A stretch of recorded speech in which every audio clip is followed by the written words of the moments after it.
هو لو محمد هاني لعيب وحش قوي كده زي ما بيقولوا، ليه كل مدربين الاهلي او منتخب مصر لعبوه اساسي؟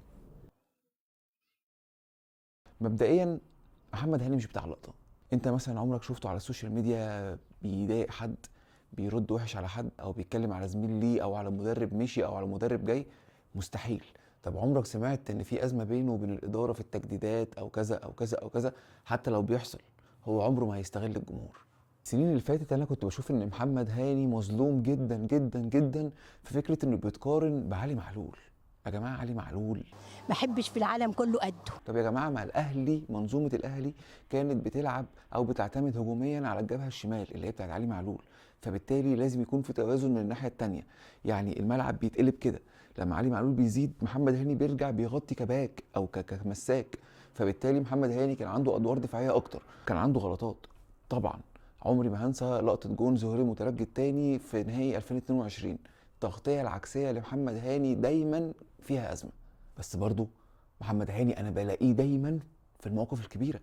انا عمري ما انسى ماتش مونتيري لما كان في 16 لعيب اساسي من الاهلي غايبين في كل المنتخبات. محمد هاني كان كابتن للنادي الاهلي، كابتن بجد مش بالشاره، كابتن حقيقي، وهو اللي كسبنا الماتش. عمري ما انسى الشلوت بتاع طارق حامد في نهائي القرن، وبرده ماتش الوداد في 2023. عمري ما انسى لقطه خناقته مع زهير المترجي وهو بيشده بعد ما كان رايح يضرب تاو.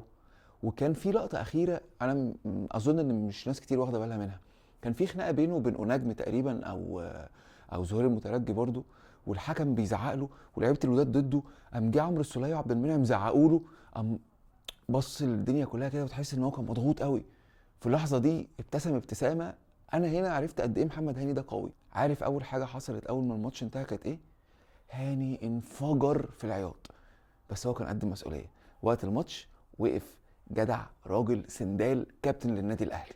اللي عايز اقوله باختصار يعني ان لعيب الكوره ما ينفعش يتقاس على مقياس واحد، ان هو ما بيعملش الاسيستات الكتير فهو كده اوحش باك يمين، او هو ما بيعملش الاستعراضات واللقطات اللي انت بتحبها كمشجع، او حتى اللقطات اللي بره الملعب اللي ناس تانية بتعملها وبتاكل عيش بيها، فبالتالي هو كده لعيب وحش. لا، انا عندي كذا بار لازم اقيس عليهم اللعيب.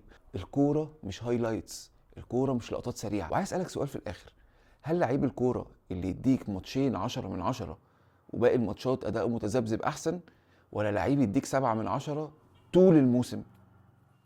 اه. وعايز افكرك، انا ولا جاي انتصر لرأي ولا جاي اقول وجهة نظر، انا جاي اسير البلبلة. سلام.